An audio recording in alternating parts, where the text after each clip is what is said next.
Okay. Good evening, everyone. So, if every one of you very quickly recall, in the yesterday class, we have completed the enzymes that are involved in the process of a DNA replication. That is what we all people studied. Now, every one of you listen my statements very correctly. Now, what we have to understand, the process of the DNA replication. How does the process of the DNA replication will happen in the prokaryotic organism?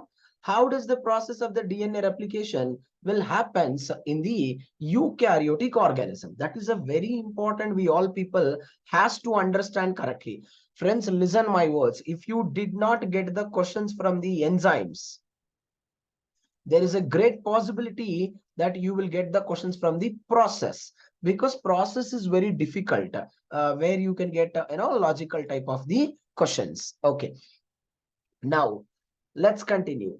Okay, last and final question. What is the name of the SSB proteins in eukaryotes? What is the name of the SSB proteins in eukaryotic organisms? Every one of you. What is the name of the SSB proteins? Very good. What do we call it as? A RPA protein. In the yesterday class, I told to all the students one very important point. That is DNA B, which is called as a helicase. If it wants to work properly, it requires the help of two other proteins. Can anyone tell me what are the two other proteins that is required? If the DNA B wants to work effectively, it requires two proteins. Hope every student remember, it requires DNA A also, and it requires the DNA C also. Correct na? DNA A helpful in the recognizing the origin. DNA C can act like a ATPase. So friends, we all people studied about the enzymes very clearly, and we all people studied about the process very clearly. Now what we are going to study? Now we are going to study the most important one, that is the process. Every one of you keep the point in your mind, whether it is a replication, whether it is a transcription, whether it is a translation. Friends, what are the three processes that are very common? Every student listen. What are the three processes that are very, very common? That is initiation, elongation, termination. These three are very common processes in all the steps that are involved.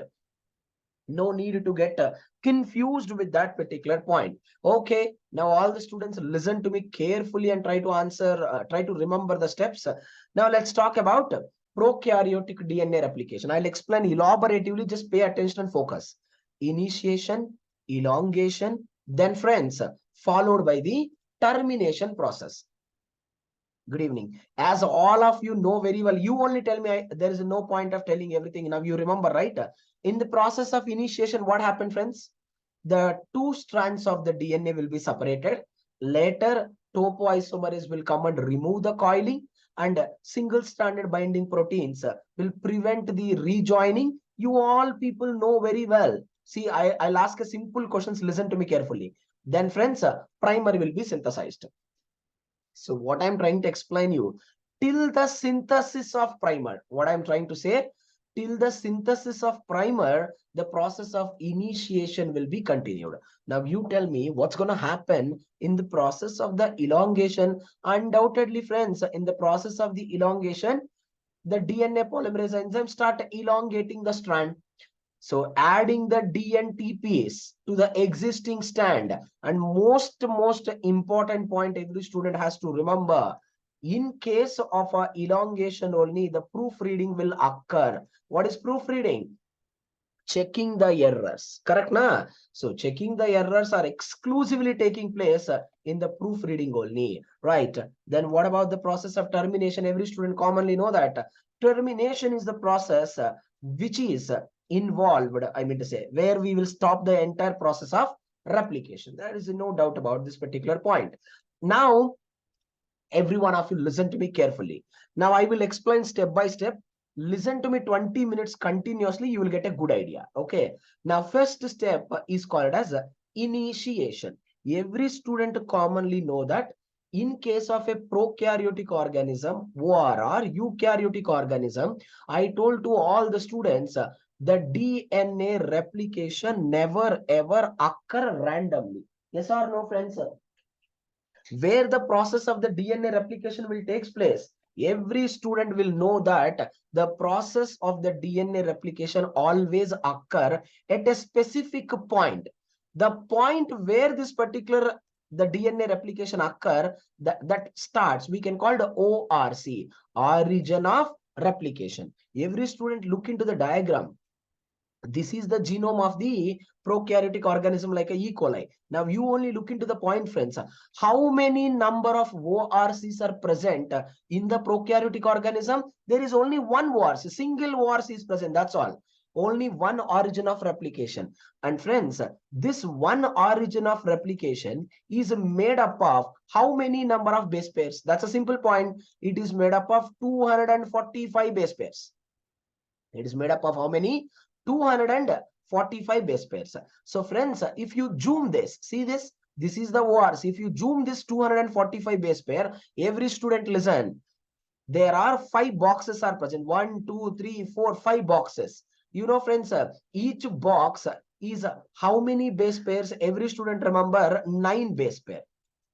I'll explain you, listen. 9 base pairs, total 5 boxes are there. You know what do we call that particular 5 boxes? We can call it DNA A boxes. Friends, the question is very clear. Why do I use the word DNA A boxes? The reason I use the word DNA A boxes, because DNA A protein will come and attach us here. That's why I called DNA A boxes. Now you look into this. Left hand to that, there are another 3 boxes are there. 1, 2, 3 boxes are there. And that 3 boxes are having how many base pairs, friends? Every one of you listen to me very correctly. That 3 boxes are having 13 base pairs. Right. Now, this 13 base pairs we generally called DUE, which means DNA unwinding element, which means the point, the place where the DNA opening will occur. That is what exactly, friends, we call it as DNA unwinding element. Please don't get confused with that particular point. Now, all the students, look into this, look into this. The E. coli replication ORC consists of total of 245 base pairs.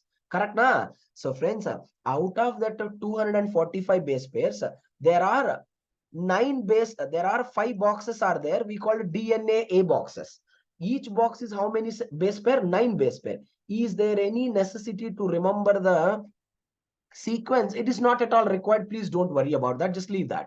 And apart from these 5 boxes, friends, there are another 3 boxes are present. And that 3 boxes, each one is how many base pair? 13 base pair. Very important statement for the exam. This particular 13 base pairs are rich of adenine and thymine. Rich of what, friends? Adenine and thymine. Please don't get confused with that particular point. Now, all the students listen to me very correctly without having a confusion. As I already told to all the students, DNA A is the protein which which recognize the origin. DNA B is the protein which will open the double-stranded DNA with the help of a DNA C. Friends, you know very well, in case of a prokaryotic organism such as E. coli, what is the shape of the DNA, friends? Everyone know that the shape of the DNA is the circular. We all know that very well. The shape of the DNA is what? Circular. Now you listen, and I have also told to all of you in the rules, whether it is a prokaryotic organism or whether it is a eukaryotic organism, what kind of a replication that it is showing, friends? Always it shows the bidirectional replication. Every student pay attention. So one fork is moving on one direction, another fork is moving on the other direction. Friends, look into this. The E. coli DNA is a circular DNA, correct, na? Whenever the DNA replication is happening, look into this. The circular DNA look like Greek letter theta. It look like what? Greek letter theta. That is the reason the E. coli DNA replication is also called as theta replication. They will ask the question and you should not get confused. Which of the following DNA replication process is called as a theta replication? It is only in the E. coli only, because the DNA look like a theta when the replication is started. Simple point it is. Now, I'm telling you in a simple words, everyone listen. The process of initiation in the replication will happen in two steps. One is called pre-primosome complex. Another one is called primosome complex. Every student listen my statements. You know what is the difference between the pre-primosome and primosome? Everyone remember, primosome contains primer or primase enzyme. Without primase enzyme, remaining entire complex we called pre-primosome complex. Every student focus on the diagram very correctly without having a confusion. Every one of you look into this. This is the ORC. It is having 5 boxes. Each one is 9 base pair. We can call 9 mers. 3 boxes. Each one is a 13 base pairs, which we generally call it as the 13 mers. No need to confuse at all. Now you look into the point very correctly. Look into this. So DNA A protein. Friends, look into this. DNA A protein will recognize us which sequence. Look into that. DNA A protein recognized the 9 mers. That's a very important point. And friends, very important statement. Then immediately who will come into the picture? You can see that. DNA B. All the time remember, DNA B helicase is a hexamer. And friends, DNA B is always, every single time, it is associated with the DNA C. Now remember my words, DNA B associated with the DNA C, and start opening the double-stranded DNA from 13 base pair. You can see this, double-stranded DNA is opening. Now my question to all the students is very simple, straightforward question. My question is, I hope everyone remember, DNA A is the protein which recognize the 9-mer sequence. So now my question is, why the DNA B is not opening the double-stranded DNA from the 9-mers? Why the DNA B is opening the double-stranded DNA from 13-mers? That's my question. Because DNA A recognizes this region. But why the DNA B is opening from this region? The reason is that what, friends? Because of the 13 mers contain what sequences I have written here? Adenine and thymine. Every one of you know very well, adenine and thymine contain only 2 hydrogen bonds. Since they contain only 2 hydrogen bonds, it is extremely easy to break. That's why DNA B will start opening exactly from the 13 mers sequence only. Now all the students look into this. I will explain in a simple manner. Every one of you listen to me carefully here. Look into the picture. This is called primosome complex. Then friends, what is called as pre-primosome complex? Now onwards, the topic will become very difficult. I want every one of you to pay attention. Pre-primosome complex means you only see, friends, what are the various proteins are present. DNA A protein is present, topoisomerase is present, B is present, C is present. All the SSBs are also present. If there is no presence of the primase enzyme, that is called pre-primosome complex. A simple point it is. Now the question is very, very clear. The pre-primosome complex, how it will converted into primosome complex? That is the question. What's the question? How does the pre-primosome complex converted into the primosome complex? Every student pay attention. With the help of an enzyme called as a primase. When the primase come and add the primer, it will become primosome. Every student remember, when we add the primer, which indicates that the process of initiation is completed. Once again, I'm giving you the statement. When we can say that the process of initiation is completed. The process of initiation is completed whenever the primer got added. Now you got the point very clearly. Now you understand it. Now the initiation is over. Now the very interesting point every student has to understand for the exam. Initiation is over. Now what has to happen? Tell me. The DNA polymerase enzyme has to come and it has to do the process of elongation. Now you know it very well. Now let me tell you one very important point. Now initiation is over, elongation has to occur, termination has to occur. But all the students remember my statements. But friends, the interesting point is that all the enzymes which are involved in the process of initiation, they are very free. Correct, na? They are very free. Now there is a possibility. Now there is a possibility they will start another round of initiation once again before completing the elongation and termination. Remember my statements very correctly. All the enzymes are free. Which enzymes? The enzymes involved in the initiation. Before completing the elongation and termination, there is a possibility that they can start the another round of the initiation. So friends, now what we have to do now? How can I prevent second round of initiation? You also know very well, inactivating all these enzymes is very difficult. That we can't do it. Now you people answer my question. Instead of inactivating all these enzymes, you tell me, if I inactivate the ORC, can I say that the second round of initiation will be blocked automatically? Yes or no? Instead of blocking all these enzymes, if I block the ORC after the initiation is over, can I say that second round of initiation will be stopped or not? Of course, yes. So friends, so the blocking, every student listen this point, no need to confuse. It's a little confusing one. Remember my words. What I'm trying to explain you is, friends, once the initiation is over, only elongation and termination has to occur. Second round of initiation should not start. But unfortunately, all the enzymes are active. There is a possibility that they can start the second round of initiation. So I have to stop it. How can I stop that? I can stop that by blocking the ORC. So see what is the line I have written? Post initiation ORC site. No need to confuse with the statement. What is the meaning of a post initiation ORC? Post initiation ORC means, listen every one of you very correctly. Post initiation ORC means what? After the initiation, the ORC site get prevented from interacting with the new machinery. That phenomena only called as sequestration. This is the statement they can give in the exam directly.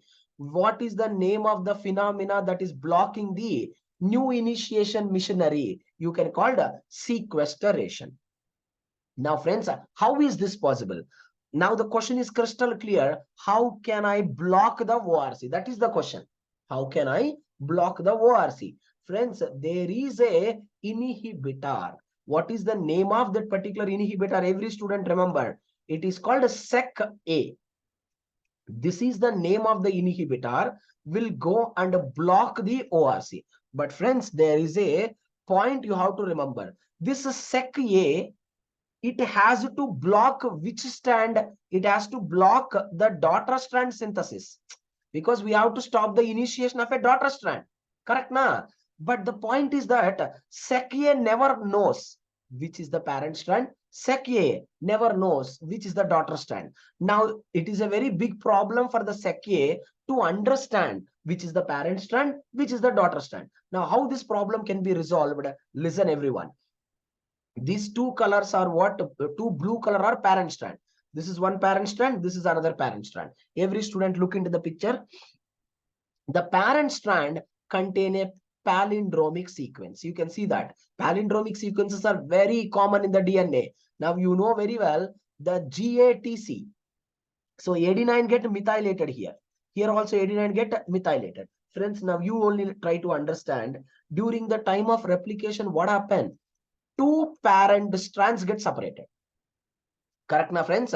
The two parent strands get separated. The moment two parent strands get separated, every student listen, there is a synthesis of a daughter strand, which is the orange color. You only look into the picture. The orange color daughter strand also got the same sequence from the DNA, from the parent DNA. But do you think the daughter strand DNA got methylated? No, it is not at all methylated. So friends, whenever it is not methylated, that is only, friends, we generally call it as hemimethylated DNA. What do we call it as? Hemimethylated DNA. So now what's the point every student has to remember? Hemimethylated DNA is the indication where the SEC-A will come and bind to the hemimethylated DNA. They will stop second round of initiation. Now you have to understand the statement. Do you think the daughter strand always in the hemimethylated form? No, that is wrong statement. The daughter strand always never ever be in the hemimethylated form. That's a very important statement. After some time, there is an important enzyme called as DAM. Deoxyaminomethyl is the enzyme which will come and add the methyl group to the daughter strand also. Now you only tell me, friends. Now can you recognize? Can you recognize which is the parent strand and which is daughter strand? That is impossible. So when we can't recognize, immediately sec A will get released. Meanwhile, elongation is completed. Meanwhile, termination is also completed. So I'm explaining to all of you once again, because most of the people will feel confused and they don't understand. Listen to me correctly. Our ultimate goal is, friends, after the first round of initiation, we have to block the ORC. What is the reason? Because we should not allow the second round of initiation. That's the point. So how can I block the ORC? I can block the ORC with the help of a membrane bound inhibitor called as SEC-A. But the disadvantage with the SEC-A is that if the SEC-A want to block the DNA, it has to recognize which is the parent DNA, which is the daughter DNA. How that recognition is possible? With the help of a methylation. Because, friends, only the parental DNA get methylated, friends, and the daughter DNA is not at all methylated. Always remember that particular statement without having any kind of a confusion. Now you listen. So now when the daughter DNA is in the hemimethylated form, hemimethylated means not methylated, then the SEC-A will go and block the ORC. You got it?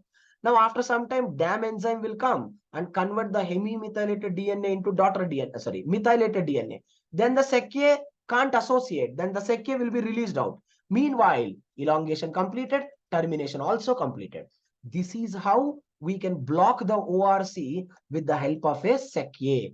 The blocking of ORC after the initiation, we call it as sequestration. Please don't get confused with that. Is it clear for everyone? Let me know. All people, is it clear? Some set students may get confused. Okay. Because you have to understand it very correctly. Always focus on the concept. Good. Okay, others, everyone. No. The ORC will be in the parent only, dear. There is no doubt about it. So the point is that, see this, Aishwarya, your doubt is a very valid doubt. ORC is in the parent only. There is no doubt about it. But when the ORC got separate, I mean to say, once the DNA replication got started, you know, right, what is our ultimate goal? Our ultimate goal is we have to block the daughter strand synthesis. We should not block the parent strand, right? So we have to only target on the area where the daughter strand is getting synthesized. You're getting my point? So that is called blocking the starting region of the daughter strand, not the parent strand, because parent strand is the constant one. You got the point? Yes, that's a valid doubt. So we are going to block the initiation region of the daughter strand, not on the parent strand. But the ORC is present on the parent strand. There's no doubt about that. That's perfect. So now the process of initiation is over. Now what we are going to do? Now we are going to do the process of elongation. Please don't get confused with that particular point. Now listen to me correctly. All of you try to understand. Elongation is the most important one among all. What's the elongation? Tell me. Synthesis of the daughter strand. Again and again, I am telling to all the students, remember, this is one parent strand. This is another parent strand. Both the parent strands are separated. Then there is a synthesis of leading strand. There is a synthesis of the lagging strand. Everyone know that. Again, I am telling to all of you, in order to synthesize one leading and one lagging strand, we don't require two DNA polymerases. We require only one DNA polymerase 3. I hope every student remember DNA polymerase 3 having a 2 core enzymes. I will show you animation. You'll get a very good idea. Alpha, epsilon, theta. Alpha, epsilon, theta. So one core enzyme will hold one parent and one daughter. another coenzyme will hold another parent and another daughter. So friends, leading and lagging strands can be synthesized simultaneously. Please don't think that first leading strand will be synthesized, later lagging strand will be synthesized. No, both strands synthesized simultaneously, but in a opposite direction. Now, every student look into this beautiful diagram. I want you to understand. The more depth you know, more easily you can answer the statement related question. Look into this. So what's happening here? One parent strand is in the 3' to 5'. So daughter strand has to be synthesized in the 5' to 3'. No problem in that. Now, listen.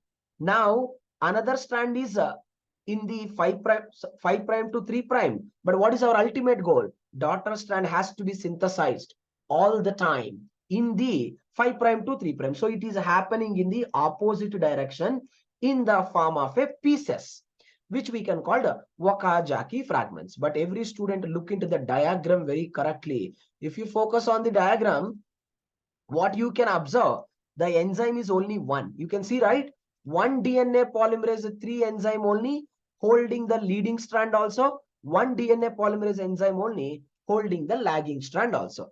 Now, some students will get a very valid and very intelligent doubt. What is the doubt students will get? Sir, DNA polymerase 3 enzyme holding the two strands.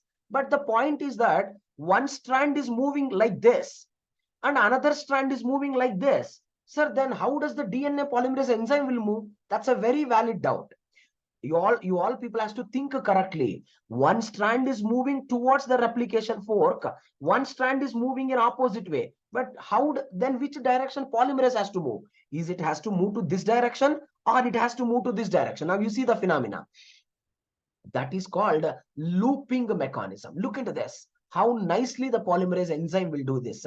Listen, everyone, try to understand me correctly. The synthesis direction of the leading strand is the same as that of the replication fork. Of course, true. But see, look into this. What I have written. The synthesis direction of the latest Okazaki fragment also in the same direction. Every student look into this picture. Here the pink color strand you can see, right, which is moving in the 5' to 3' towards the replication fork. In the previous diagram, we all seen, friends, the lagging strand is synthesizing in this direction, which is the opposite. Now you look into this. Now, friends, the DNA polymerase enzyme will create a loop. Everyone focus. It will create a loop.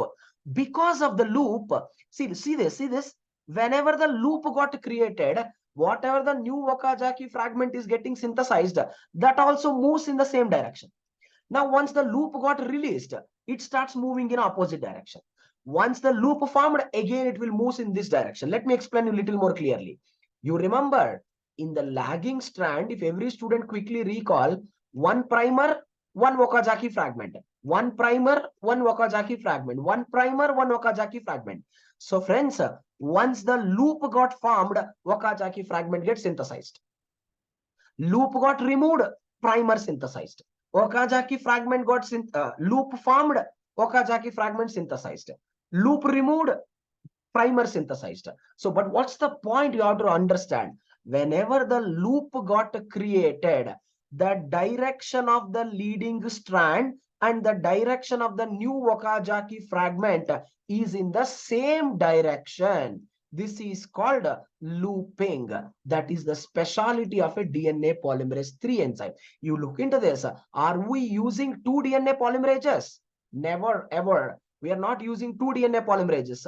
We are using only one DNA polymerase. That only will do the synthesis of both strands. Look into the point. The elongation phase of replication include leading strand synthesis and lagging strand synthesis. Remember, everyone, several enzymes at the replication fork are required.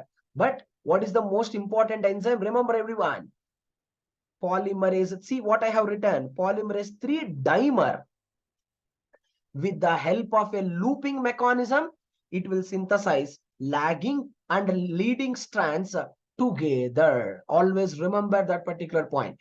Now you look into this beautiful picture. See, friends, now if you look into this picture, see, if you understand this picture, all the concept is very clear to all the students. How nicely they are reflecting. See, this is leading strand. This is the lagging strand. Every student remember, you all people has to answer. This is what enzyme? Helicase enzyme. You know it very well. You can see these dots, right? They are the SSB. Everyone remember, friends. This is lagging strand. This is the leading strand. This is the most important. Everyone has to remember. What is this green color? Green color only the the core enzyme.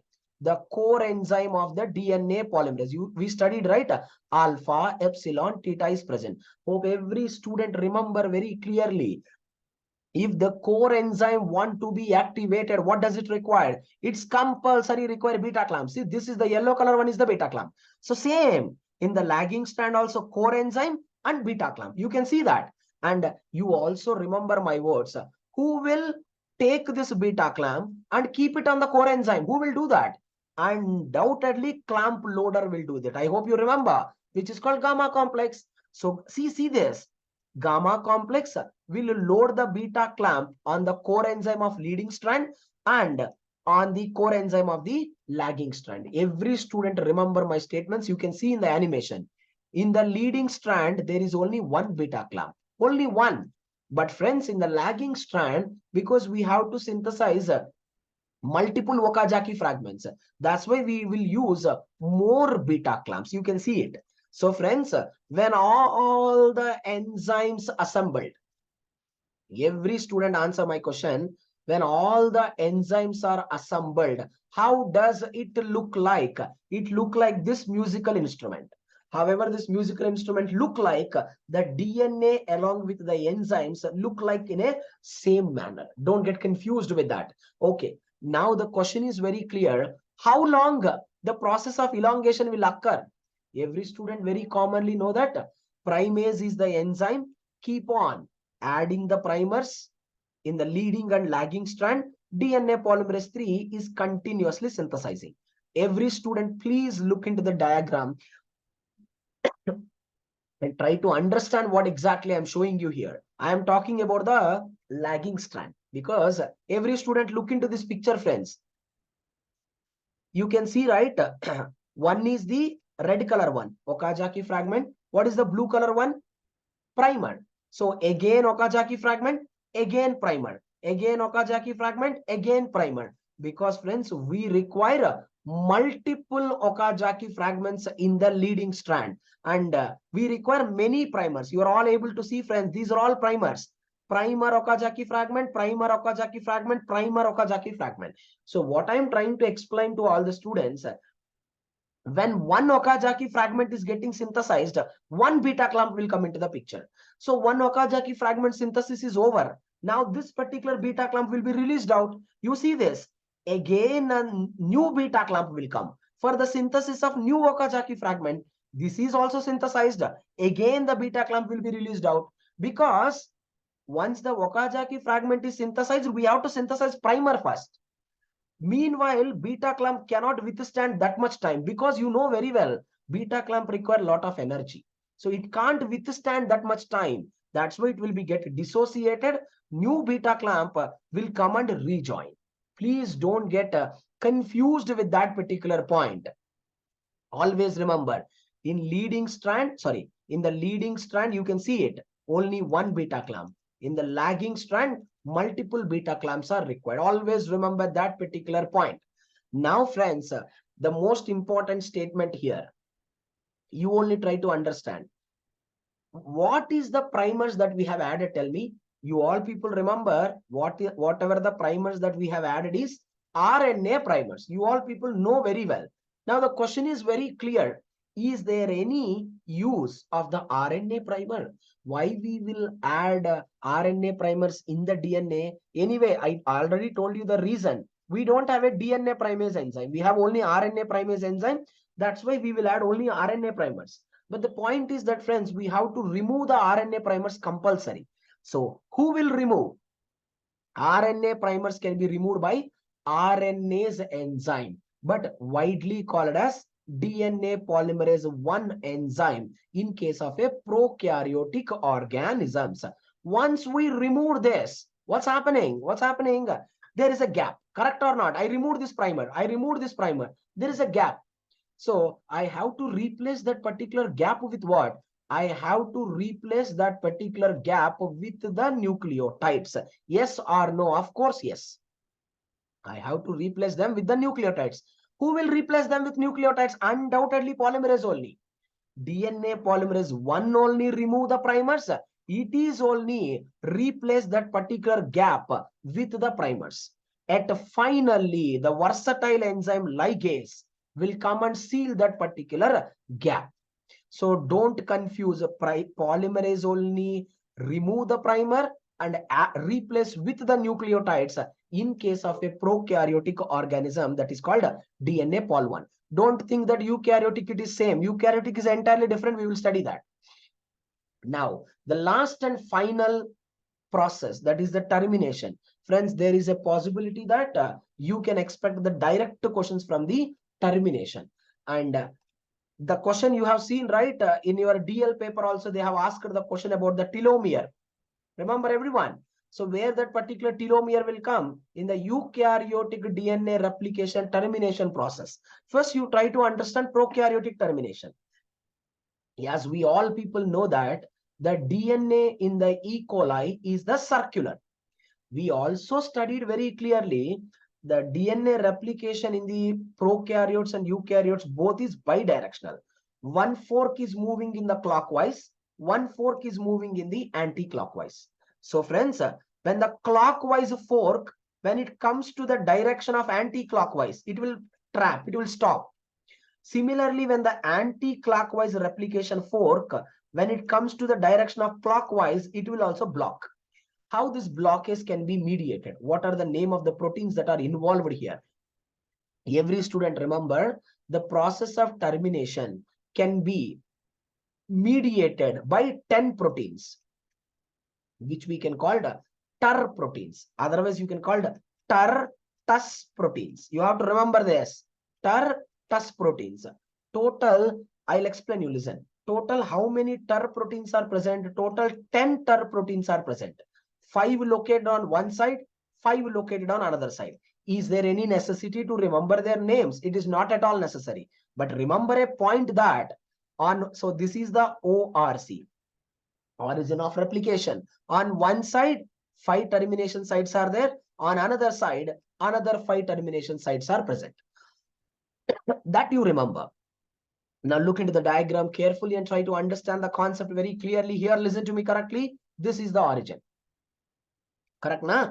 This is the origin. What you people can observe, friends, from the origin, every student pay attention. Every student pay attention. From the origin, one fork is moving in a anti-clockwise, one fork is moving on a clockwise. You are all able to see the diagram very correctly. On one side, let's consider on one side, 5 replication forks are present.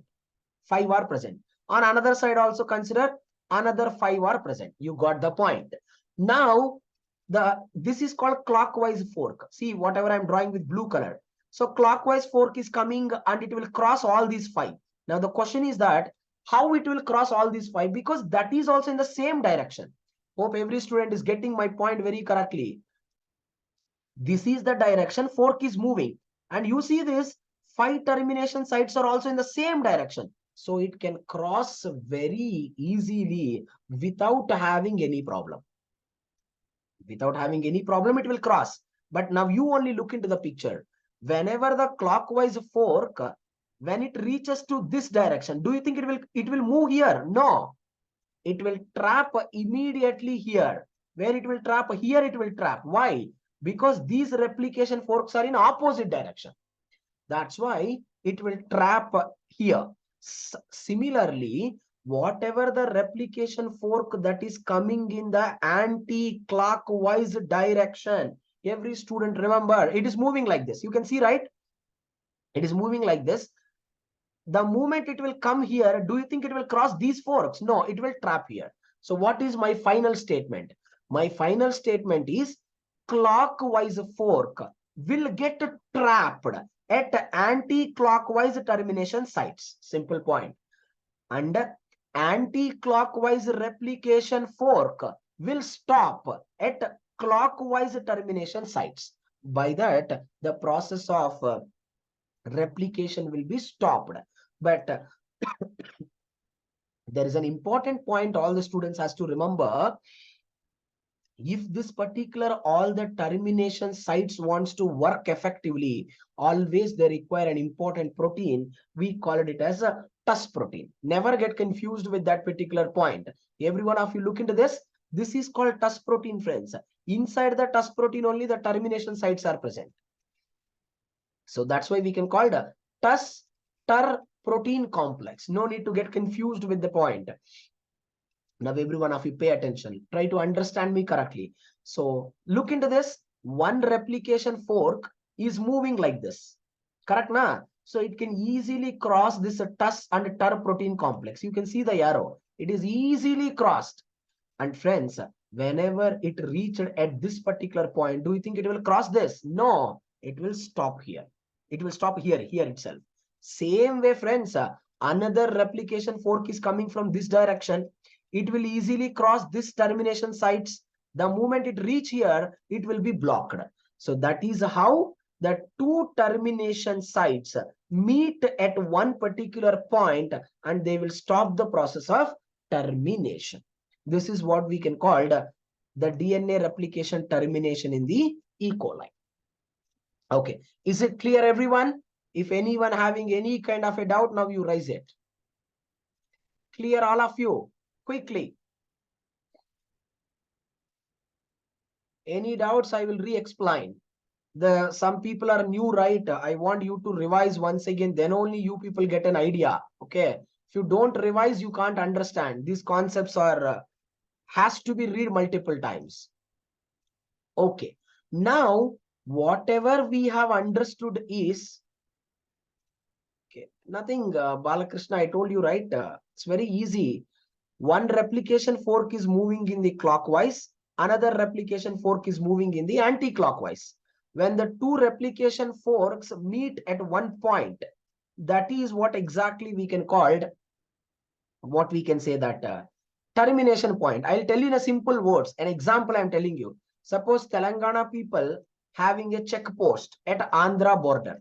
Similarly, Andhra border also, I mean, say at Andhra also, sorry, at Telangana also, there is a checkpoint for Andhra. So what I'm trying to explain you, whatever the vehicles that are moving in the Telangana, whenever they come to the check post of Andhra, they will stop. Correct, na? They will stop completely. Similarly, whenever Andhra buses will reach to the check post of the Telangana, they will stop. Correct, na? So Andhra buses will block at Telangana checkpost. Telangana buses will block at the Andhra checkpost because they have to pay the toll fee. Same thing happening here. Clockwise fork will block at the anti-clockwise direction. Anti-clockwise fork will block at the clockwise direction. So both will be stopped. Simple point. Okay, that's good. So now the point is that the process of DNA replication in the eukaryotic organism. Okay, now this is more important. What is the function of this particular eukaryotic DNA replication? How it is different from the prokaryotes? There are many differences are there. What is one of the major difference I can tell to all of you? One is prokaryotic genome is a very, very small genome. You know very well. But if you look into the eukaryotic organism, the genome is extremely large genome, extremely large genome. Now the question is very clear and very important is that, listen my statements. Most of the students will think that the genome is very larger, so the process will occur very fast. And here the genome is very small, so the process will occur very slow. Both are opposite. Here the genome is very small. Listen my words. Process is very fast. But you listen. Here the genome is very large. Process is very slow. But what's the interesting point? Even though process is very slow, friends, process is very accurate.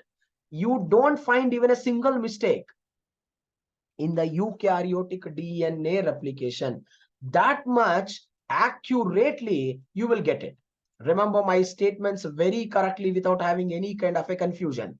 Now, I hope you all people remember, in case of a prokaryotic organism, How many number of ORC proteins are there? There is only one ORC protein is there. So only one ORC region. But friends, I hope you all remember my words. In case of eukaryotes, you don't use the word ORC. What is the word you use? You use the word called replicator. Correct, na? Of course, yes. Now the point is very, very clear, friends.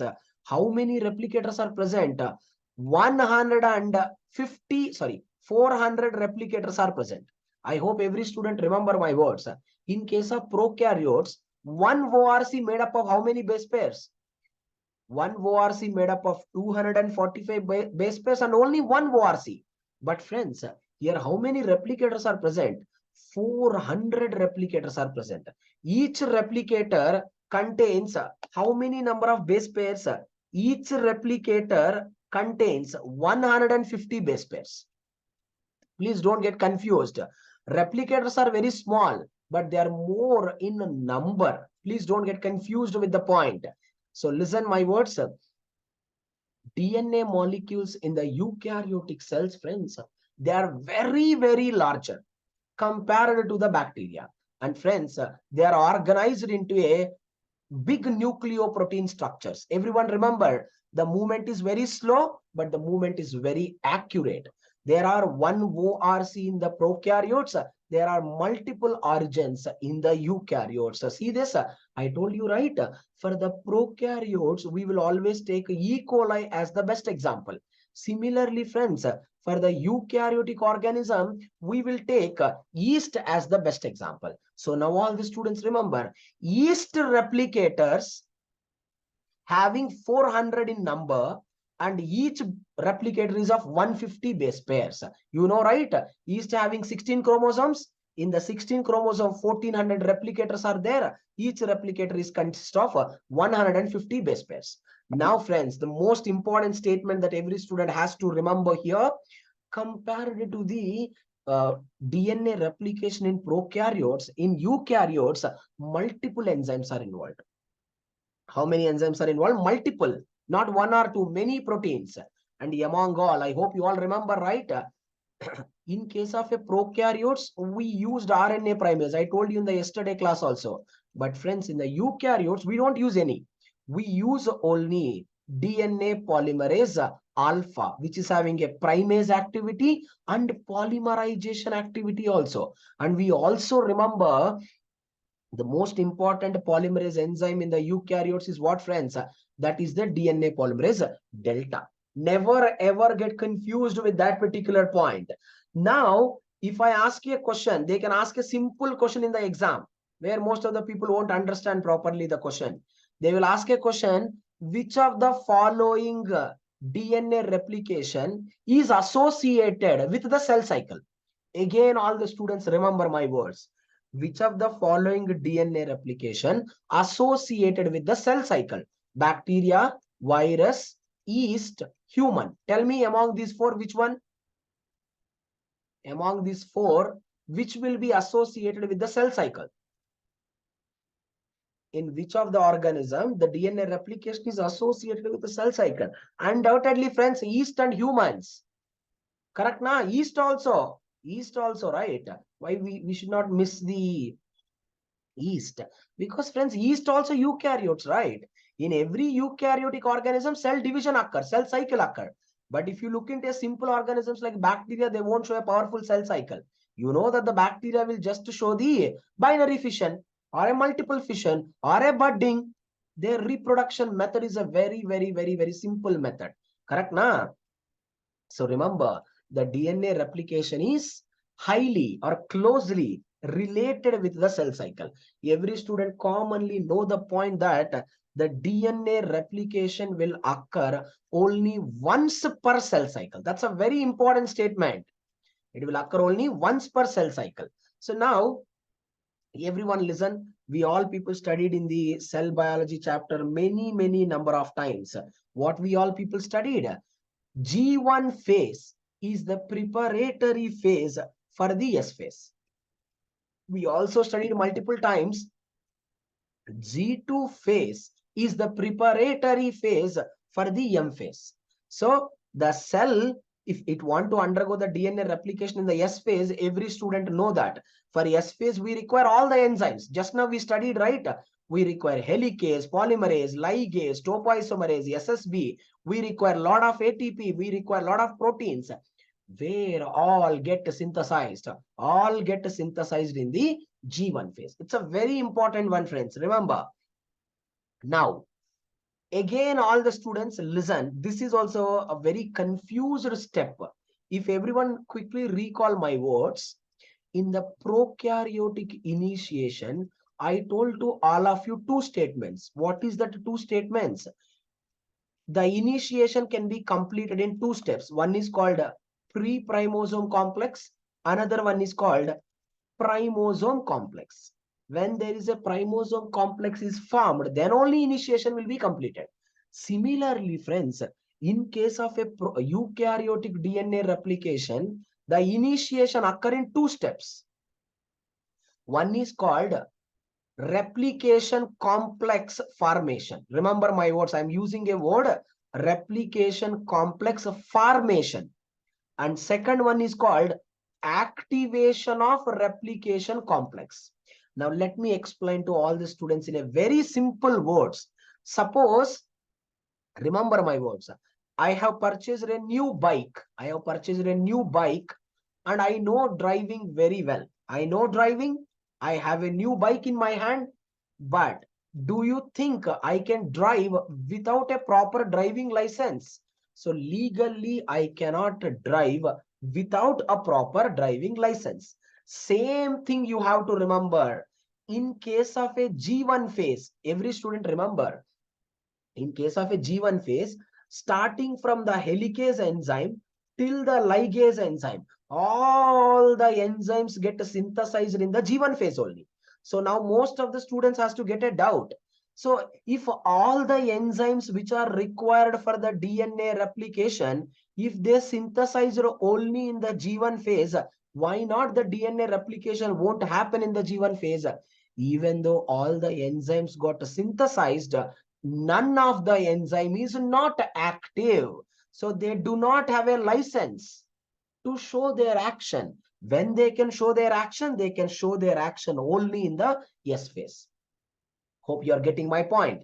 My point is that, so the initiation process contains two steps. One is called pre-replicative complex formation. Second step is activation of the replication complex.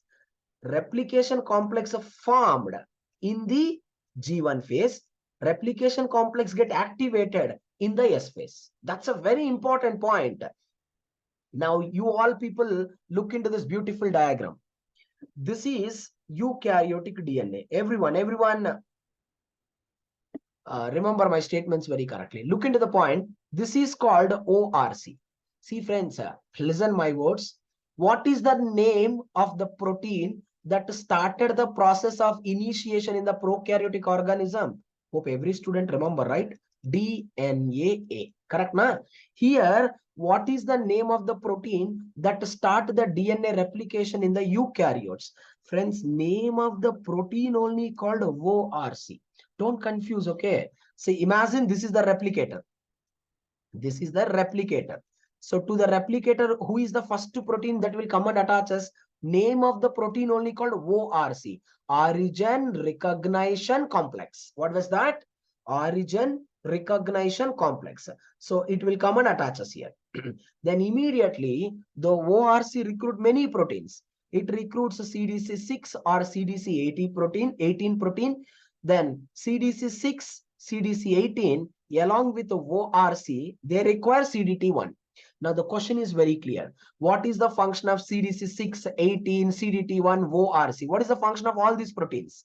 Ultimate function of all these proteins are recruitment of the MCM, because every student commonly know that MCM is the enzyme which is acting as a helicase. Everyone know that. See, helicase is the enzyme has to open the double-stranded DNA. So all these enzymes are recruiting the MCM. So finally MCM got recruited. Helicase, which is a hexamer having 6 subunits. But the point is that even though MCM got recruited here, the process of DNA replication never ever starts. Why? Helicase enzyme is not active, and till the assembly, till the recruitment of MCM, where all these events are happened in the G1 phase. Now the question is very clear: when the helicase enzyme is getting activated, if the helicase enzyme want to be activated, they require two important protein kinases. We can call CDK protein, we can call DDK protein. No need to get confused with that. Especially it require a protein called CDK. Friends, where that CDK is present? That CDK is present only in the S phase. That is called SCDK molecule. Now the question is that how the SCDK will activate the helicase. Helicase having 6 subunits, 3, 4, 5, 6 subunits. Out of 6 subunits, 5 subunits added by the phosphate group. So 5 subunit phosphorylated. When the 5 subunit get phosphorylated, then it will become active. Now you look into this. This is the G1 phase. Do you think helicase is opening the double-stranded DNA? No. Now you see this. Helicase got phosphorylated. The moment helicase got phosphorylated, you look into the picture. There is an opening of the double-stranded DNA. Where this opening is happening, friends? Of course, the opening is happening exclusively in the S phase only.